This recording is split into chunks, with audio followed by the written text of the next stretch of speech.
and welcome to the Morgan Library. My name is Miss Lindsay, and welcome to Teen Talk Tuesday. It's the month of October, and so our first book for this month will be Children of Blood and Bone by Zélie Adebola. The story of magic and revenge. Here we go. Let me scoot a little closer. Chapter 1. Zaylee, pick me. It's all I can do not to scream. I dig my nails into the marula oak of my staff and squeeze to keep from fidgeting. Beads of sweat drip down my back, but I can't tell if it's from dawn's early heat or from my heart slamming against my chest. Moon after moon, I've been passed over. Today cannot be the same. I tuck my lock of snow-white hair behind my ear and do my best to sit still. As always, Mama Agba makes the selection grueling, staring at each girl just long enough to make us squirm. Her brows knit in concentration, deepening the creases in her shaved head. With her dark brown skin and muted kaftan, Mama Agba looked like any other elder in the village. You would never guess a woman her age could be so lethal. Ahem! Yemi clears her throat at the front of the Ahirty, a not-so-subtle reminder that she's already passed this test. She smirks at us as she twirls her handcrafted staff, eager to see which one of us she gets to defeat in our graduation match. Most girls cower at the prospect of facing Yemi, but today I crave it. I've been practicing and I'm ready. I know I can win. Zélie. Mama Agba's weathered voice breaks through the silence. A collective exhale echoes from the 15 other girls who weren't chosen. The name bounces around the woven walls of the reed Ahirty until I realize Mama Agba's called me. Really? Mama Agba smacks her lips. I can choose someone else. No! I scramble to my feet and bow quickly. Thank you, Mama. I'm ready. The sea of brown faces parts as I move through the crowd. With each step, I focus on the way my bare feet drag against the reeds of Mama Agba's floor, testing the friction I'll need to win this match and finally graduate. When I reach the black mat that marks the arena, Yemi is the first to bow. She waits for me to do the same, but her gaze only stokes the fire in my core. There's no respect in her stance, no promise of a proper fight. She thinks because I'm a diviner, I'm beneath her. She thinks I'm going to lose. Bow, Zélie. Though the warning is evident in Mama Agba's voice, I can't bring myself to move. This close to Yemi, the only thing I see is her luscious black hair, her coconut brown skin, so much lighter than my own. Her complexion carries the soft brown of Orïshans who've never spent a day laboring in the sun. A privileged life funded by a hush coin from a father she never met. Some noble who banished this child to our village in shame. I push my shoulders back and thrust my chest forward, straightening though I need to bend. Yemi's features stand out in the crowd of diviners, adorned with snow-white hair. Diviners who've been forced to bow to those who look like her time and time again. Zélie, do not make me repeat myself, but Mama, bow or leave the ring. You're wasting everyone's time. With no other choice, I clench my jaw and I bow, making Yemi's insufferable smirk blossom. Was that so hard? Yemi bows again for good measure. If you're going to lose, do it with pride. Muffled giggles break among the girls. quickly silenced by a sharp wave of Mama Agba's hand. I shoot them a glare before focusing on my opponent. We'll see who's giggling when I win. Take position. We back up to the edge of the mat and kick our staffs up from the ground. Yemi's sneer disappears as her eyes narrow. Her killer instinct emerges. We stare each other down, waiting for the signal to begin. I worry Mama Agba will drag this out forever when at last she shouts, "Commence!" And instantly, I'm on the defense. Before I can even think of striking, Yemi whips around the speed of a cheetahnaire. Her staff swings over her head one moment, at the neck the next. Though the girls behind me gasp, I don't miss a beat. Yemi may be fast, but I can be faster. When her staff nears, I arch as far as my back will bend, dodging her attack. I'm still arched when Yemi strikes again, this time slamming her weapon down with the force of a girl twice her size. I throw myself to the side, rolling along the mat as her staff smacks against its reeds. Yemi rears back to strike again as I struggle to find my footing. Zaylee, Mama Agba warns, but I don't need her help. In one smooth motion, I roll to my feet and thrust my staff upward, blocking Yemi's next blow. Our staffs collide with a loud crack. The reed walls shudder. My weapon is still reverberating from the blow when Yemi pivots to strike at my knees. I push off my front leg and swing my arms for momentum, cartwheeling in midair. As I flip over her outstretched staff, I see my first opening, my chance to be on the offensive. Huh! I grunt, using the momentum of the aerial to land a strike of my own. Come on! Yemi's staff smacks against mine, stopping my attack before it even starts. Patience, Zélie, Mama Agba calls out. It is not your time to attack. Observe, react, wait for your opponent to strike. I stifle my groan, but I nod, stepping back with my staff. You'll have your chance, I coach myself. Just wait your turn. That's right, Zell. Yemi's voice dips so low only I can hear it. Listen to Mama Agba. Be a good little maggot. And there it is. That word. That miserable, degrading word. Whispered with no regard, wrapped in that arrogant smirk. Before I can stop myself, I thrust my staff forward, only a hair from Yemi's gut. I'll take one of Mama Agba's infamous beatings from this later, but the fear in Yemi's eyes is more than worth it. Hey! Though Yemi turns to Mama Agba to interfere, she doesn't have time to complain. I turn my staff with a speed that makes her eyes widen before launching into another attack. This isn't the exercise! Yemi shrieks, jumping to evade my strike at her knees. Mama, must she fight your battles for you? I laugh. Come on, Yem. If you're going to lose, do it with pride. Rage flashes in Yemi's eyes like a bull-horned lionaire ready to pounce. She clenches her staff with a vengeance. Now the real fight begins. The walls of Mama Agba's Ahirty hum as our staffs smack again and again.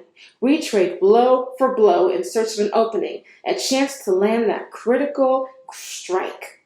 I see an opportunity when, I stumble back and hunch over, wheezing as nausea climbs up my throat.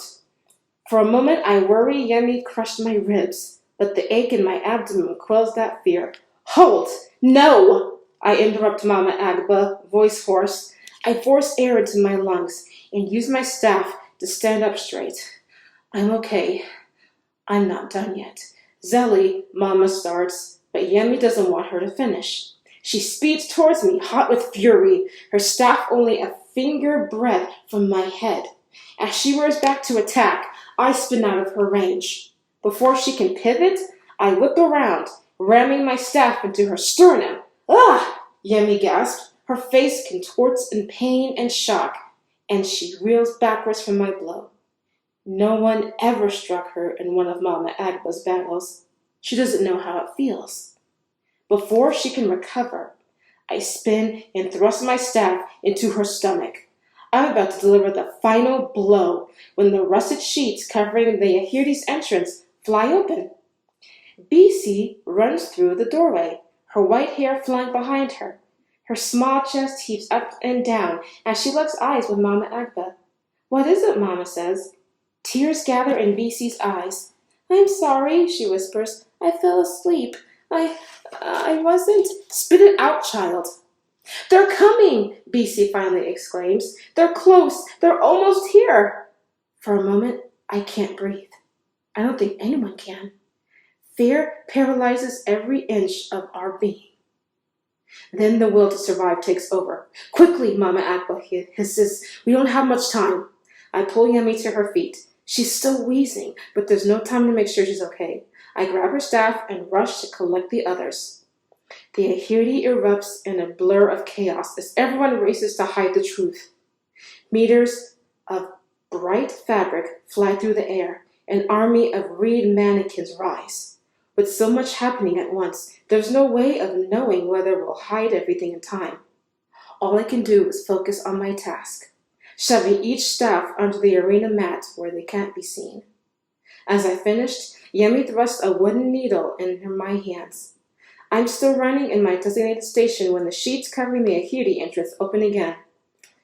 "Zélie!" Mama Adebola barks. I freeze. Every eye in the Ahirty turns to me. Before I can speak, Mama Agba slaps the back of my neck, a sting only she can summon tears down my spine. "Stay at your station," she snaps. "You need all the practice you can get." "Mama Agba, She leans in as my pulse races, eyes glimmering with the truth. A distraction, a way to buy us time. "I'm sorry, Mama Agba. Forgive me. Just get back to your station." I bite back a smile and bow my head in an apology, sweeping low enough to survey the guards who entered. Like most soldiers in Orïsha, the shorter of the two had a complexion that matches Yummy's, brown like worn leather, framed with thick black hair. Though we're only young girls, he keeps his head on the pommel of his sword. His grip tightened, as if at any moment one of us could strike. The other guard stands tall, solemn and serious, much darker than his counterpart. He stays near the entrance, eyes focused on the ground. Perhaps he has the decency to feel shame for whatever it is they're about to do. Both men flaunt the royal seal of King Saren, stalk in their iron breastplates. Just a glance at the ornate snow leoponaire made my stomach clench, a harsh reminder of the monarch who sent them. I make a show of sulking back to my reed mannequin, legs nearly collapsing in relief. What once resembled an arena now plays the convincing part of a seamstress's shop.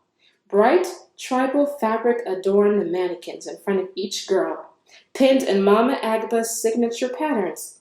We stitch the hems of the same dashikis we've been stitching for years, sewing in silence, as we wait for the guards to go away. Mama Agba travels up and down the row of girls, inspecting the work of her apprentices. Despite my nerves, I grin as she makes the guards wait, refusing to acknowledge their unwelcome presence. "Is there something I can help you with?" she finally says. "Tax time," the darker guard grunts. "Pay up." Mama Agba's face drops like the heat at night. "I paid my taxes last week." "This isn't a trade tax," the other guard's gaze comes over all the diviners with long white hair. "Maggots' rates go up. Since you got so many, so have yours." Of course. I grip the fabric of my mannequin so hard my fists ache. It's not enough for the king to keep the diviners down. He has to break anyone who tries to help us. My jaw clenches as I try to block out the guard, to block out the way maggots stung from his lips. It doesn't matter that we will never become the Magi we were meant to be. In their eyes, we're still maggots. That's all they'll see. Mama Agba's mouth presses into a tight line. There's no way she has the coin to spare. You already raised the diviner tax last moon, she argues, and the month before that. The lighter guard steps forward, reaching for her sword, ready to strike at the first sign of defiance. Maybe you shouldn't keep company with maggots. Maybe you should stop robbing us. The words spill out of me before I can stop them. The room holds its breath. Mama Agba goes rigid, dark eyes begging me to be quiet. Diviners aren't making more coin. Where do you expect these new taxes to come from, I ask. You can't just raise the rates again and again. If you keep raising them, we can't pay. The guard saunters over in a way that makes me itch for my staff. With the right blow, I could knock him off his feet. With the right thrust, I could crush his throat. For the first time, I realize that the guard doesn't yield an ordinary sword. His black blades gleams in his sheath, a metal more precious than gold. Magicite, a weaponized alloy forged by King Saron before the raid, created to weaken our magic and burn through our flesh, just like the black chain they wrapped around Mama's neck. The powerful Magi could fight through its influence, but the rare metal is debilitating for most of us. Though I have no magic to suppress, the proximity of the magicite blade still pricks at my skin as the guard boxes me in. You would do well to keep your mouth shut, little girl. And he's right. I should. Keep my mouth shut. Swallow my rage. Live to see another day. But when he's this close to my face, it's all I can do not to jam that sewing needle in his beady brown eye. Maybe I should be quiet. Or maybe he should die. You should. Mama Agba shoves me aside with so much force, I tumble to the ground. Here, she interrupts with a handful of coins. Just take it. Mama, don't! She whips around with a glare that turns my body to stone. I shut my mouth and crawl to my feet, shrinking into the patterned cloth of my mannequin. Coins jingle as the guards count the bronze pieces placed into his palm. He lets out a grunt when he finishes. It's not enough. It has to be, Mama Agba says, desperation breaking into her voice. This is it. This is everything I have. Hatred simmers beneath my skin, prickling, sharp and hot. This isn't right. Mama Agba shouldn't have to beg. I lift my gaze and catch the guard's eye. A mistake. Before I can turn away and mask my disgust, he grabs me by the hair. Ah! I cry out as pain lances through my skull. In an instant, the guard slams me to the ground face down, knocking the breath from my throat. You may not have any money, the guard digs into my back with his knee, but you sure have your fair share of maggots. He grips my thigh with a rough hand. I'll start with this one. My skin grows hot as I gasp for breath, clenching my hands to hide the trembling. I want to scream. I want to break every bone in his body, but with each second I wither. His touch erases everything I am and everything I fought so hard to become. In this moment, I am that little girl again, helpless as the soldier drags my mother away. That's enough! Mama Agba pushes the guards back and pulls me to her chest, snarling like a bull-horned lioness protecting her cub. You have my corn, and that's all you're getting. Leave, now! The guard's anger boils at her audacity. He moves to unsheath his sword, but the other guard blocks him back. Come now, we've got to cover the village by dusk. Though the darker guard keeps his voice silent, his jaw set in a tight line. Maybe in our faces, he sees a mother or sister, a reminder of someone he'd want to protect. The other guard is still for a moment. So still, I don't know what he'll do. Eventually, he unhands his sword, cutting instead of his glare. Teach these maggots to stay in line, he warns Mama Agba, or I will. His gaze shifts to me. Though my body drips with sweat, my insides freeze. The guard runs his eyes up and down my frame, a warning of what he can take. Try it, I want to snap, but my mouth is too dry to speak. We stand in silence until the guards exit, and the stomping of their metal-soled boots fades away. Mama Agba's strength disappears like a candle blown out by the wind. She grabs onto a mannequin for support, the lethal warrior I know diminishing into a frail old stranger. Mama! I move to help her, but she slaps my hand away. Aldi! Fool! she scolds me in Yoruba, the Magi tongue outlawed after the raid. I haven't heard our language in so long, it takes me a few moments to remember what the word even means. What in the God's name is wrong with you? Once again, every eye in the Ahirty is on me. Even little Bisi stares me down. But how can Mama Agba yell at me? How is this my fault when those crooked guards are the thieves? I was trying to protect you. Protect me, Mama Agba repeats. You knew your lip wouldn't change a darn thing. You could have gotten us all killed. I stumble, taken aback by the harshness of her words. I've never seen such disappointment in her eyes. If I can't fight them, then why are we here? My voice cracks, but I choke down my tears. What is the point of training if we can't protect ourselves? Why do this if we can't protect you? For God's sakes, think, Zélie. Think about someone other than yourself. Who would protect your father if you hurt those men? Who would keep Zane safe when the guards come for blood? I open my mouth to retort, but there's nothing I can say. She's right. Even if I took down a few guards, I couldn't take on the whole army.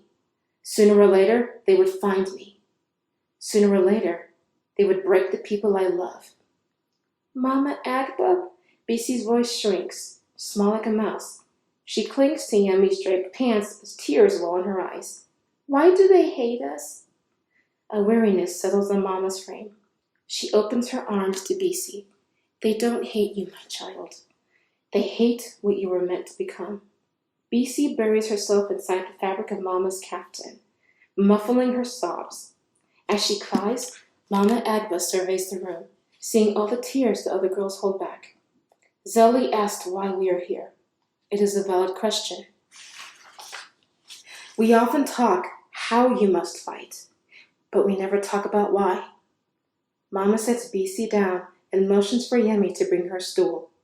You girls have to remember that the world wasn't always like this. There was a time when everyone was on the same side. As Mama Agba settles herself onto the chair, the girls gather around, eager to listen. Each day, Mama's lessons end with a tale or fable, a teaching from another time. Normally, I would push myself to the front to savor each word. Today, I stay on the outskirts, too ashamed to get close. Mama Agba rubs her hands together, slow and methodical. Despite everything that's happened, a thin smile hangs on her lips, a smile only one tale can summon.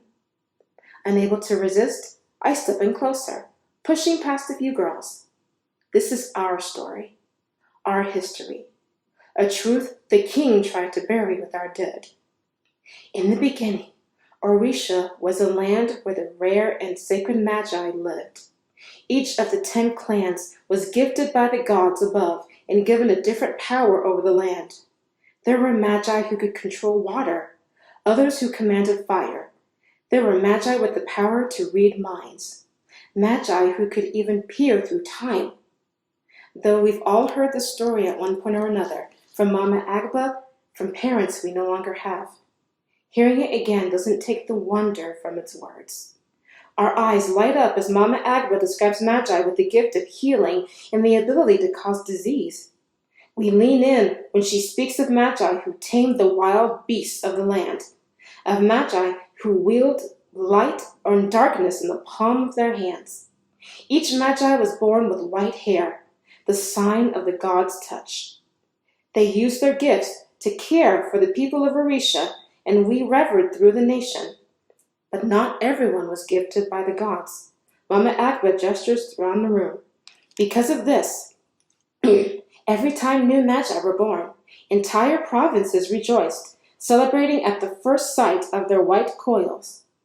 The chosen children couldn't do magic before they turned 13, so until their powers manifested, they were called Ibawi, the divine. Bisi lifts her chins and smiles, remembering the origin of our diviner title. Mama Agba reaches down and tugs on a strand of her white hair, a marker we've all been taught to hide. The Magi rose through Orïsha, becoming the first kings and queens. In that time, everyone knew peace. But that peace didn't last.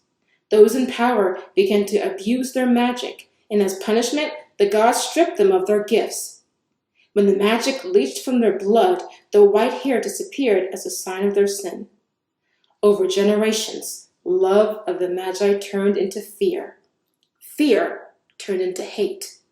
Hate transformed into violence, a desire to wipe the Magi away. The room dims in the echo of Mama Agba's words. We all know what comes next. The night we never speak of. The night we will never be able to forget. Until that night, the Magi were able to survive because they used their powers to defend themselves. But 11 years ago, magic disappeared. Only the gods know why. Mama Agba shuts her eyes and releases a heavy sigh. One day, magic breathed. The next, it died. Only the gods know why.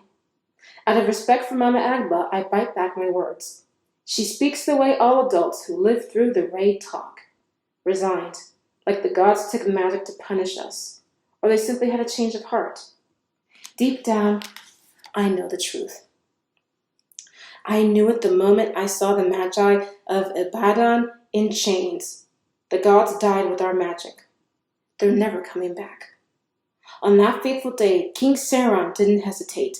Mama Agba continues. He used the Magi's moment of weakness to strike.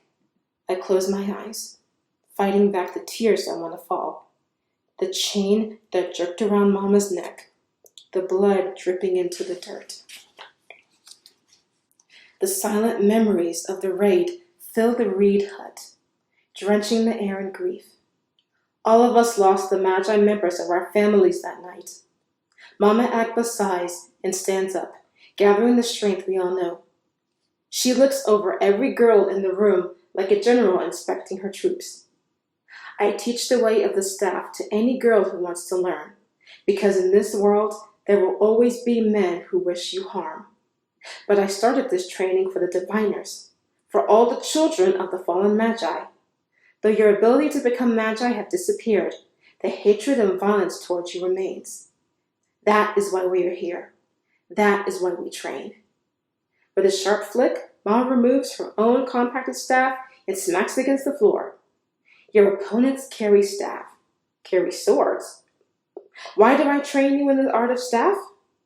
Our voices echo the mantra Mama Agba has made us repeat time and time again. It avoids rather than hurts. It hurts rather than maims. It maims rather than kills. The staff does not destroy. I teach you to be warriors in the garden so you will never be gardeners in the war. I give you the strength to fight, but you all must learn the strength of restraint. Mama turns to me, shoulders pinned back. You must protect those who cannot defend themselves. That is the way of the staff. The girls nod, but all I can do is stare at the floor. Once again, I've almost ruined everything. Once again, I've let people down. All right, Mama Agba sighs. That's enough for today.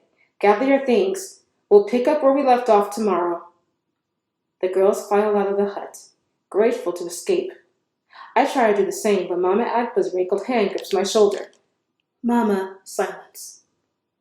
She orders. The last of the girls give me sympathetic looks. They rub their behinds, probably calculating how many lashes my own is about to get. 20 for ignoring the exercise, 50 for speaking out of turn, 100 for almost getting us killed by the soldiers. No, 100 would be far too dangerous. I stifle a sigh and brace myself for the sting. It'll be quick. I coach myself. It'll be over before it. Sit, Zélie. Mama Agba hands me a cup of tea and pours one for herself. The sweet scent wafts into my nose as the cup's warmth heats my hand. I scrunch my eyebrows. Did you poison this? The corner of Mama Agba's lips twitch, but she hides her amusement behind a stern face. I had my own with a sip of the tea, savoring the splash of honey on my tongue. I turn the cup in my hands and finger the lavender beads embedded on the rim. Mama had a cup like this. The beads were silver, decorated in honor of Oya, the goddess of life and death. For a moment, the memory distracts me from Mama Agba's disappointment. But as the tea's flavor fades, the sour taste of guilt seeps back in. I shouldn't have to go through this. Not for a diviner like me. I'm sorry. I pick at the beads along the cup to avoid looking up. I know I don't make things easy for you. Like Yemi, Mama Agba is a Kusidam, an Orishan who doesn't have the potential to do magic. Before the raid, we believed the gods chose who was born a diviner and who wasn't. And now that the magic is gone, I don't understand why the distinction matters. Free of the white hair of diviners, Mama Agba could blend in with other Orishans. Avoid the guards' torture. If she didn't associate with us, the guards might not bother her at all. A part of me wishes she would abandon us, spare herself the pain. With her tailoring skills, she could probably become a merchant, get her fair share of coins instead of having them all ripped away. You're starting to look more like her. Did you know that? Mama Agba takes a small sip of her tea and smiles. The resemblance is frightening when you yell. You inherited her rage. My mouth falls open. Mama Agba doesn't like to talk of those we've lost. Few of us do. I hide my surprise with another taste of tea and nod. I know. I don't remember when it happened, but the shift in Baba was undeniable. He stopped meeting my eyes, unable to look at me without seeing the face of his murdered wife. That's good. Mama Agba's smile falters into a frown. You were just a child when during the rain. I worried you'd forget. I couldn't if I tried. Not when Mama had a face like the sun. It's that face I try to remember, not the corpse with blood trickling down her neck. I know you fight for her. Mama Agba runs her hand through my white hair. But the king is ruthless, Zélie. He would sooner have the entire kingdom slaughtered than tolerate diviner dissent. When your opponent has no honor, you must fight in different ways, smarter ways. Does one of those include smacking those dastards with my staff? Mama Agba chuckles, skin crinkling around her mahogany eyes. Just promise me you'll be careful. Promise you'll choose the right moment to fight. I grab Mama Agba's hands and bow my head, diving deep to show my respect. I promise, Mama, I won't let you down again. Good, because I have something and I don't want to regret showing it to you. Mama Agba reaches into her caftan and pulls out a sleek black rod. She gives it a sharp flick. I jump back as the rod expands into a gleaming metal staff. Oh my gods. I breathe out, fighting the urge to clench the masterpiece. Ancient symbols coat every member of the black metal, each carving reminiscent of a lesson Mama Agba once taught. Like a bee to honey, my eyes find the akofina first, the crossed blades, the swords of war. Strength cannot always war, she said that day. Valor does not always shine. My eyes drift to the akoma besides the sword's next. The heart of patience and tolerance. On that day, I'm almost positive I got a beating that day. Each symbol takes me back to another lesson, another story, another symbol. I look at Mama waiting. Is this a gift or what she'll use to beat me? Here. She places the smooth metal in my hands. Immediately I sense its power, iron-lined, weighed to crack skulls. Is this really happening? Mama nods. You fought like a warrior today. You deserve to graduate. I rise to twirl the staff and marvel at its strength. The metal cuts through the air like a knife, more lethal than any oak staff I've ever carved. Do you remember what I told you when we first started training? I nod and mimic Mama Agba's tired voice. If you're going to pick fights with the guards, you better learn how to win. Though she slaps me over the head, her hearty laugh echoes against the reed walls. I hand her the staff and she rams it into the ground. The weapon collapses back into a metal rod. You know how to win, she says. Just make sure you know when to fight. Pride and honor and pain swirl in my chest when Mama Agba places the staff back into my palm. Not trusting myself to speak, I wrapped my hands around her waist and inhaled the familiar smell of freshly washed fabric and sweet tea. Though Mama Agba stiffens at first, she holds me tight, squeezing away the pain. She pulls back to say more, but stops as the sheets of the Ahirty opens again. I grab the metal rod, prepared to flick until I recognize my older brother, Zane, standing in the entrance. The reed hut instantly shrinks in his massive presence, all muscle and strain. Tendons bulge against his dark skin. Sweat rains from his black hair down his forehead. His eyes catch mine, and a sharp pressure clamps my heart. It's Baba. Whew. Incredible. And that was Chapter 1 of Children and Bone. Be sure you check this out. Thank you very much for joining me today, and I will see you next time. Bye-bye.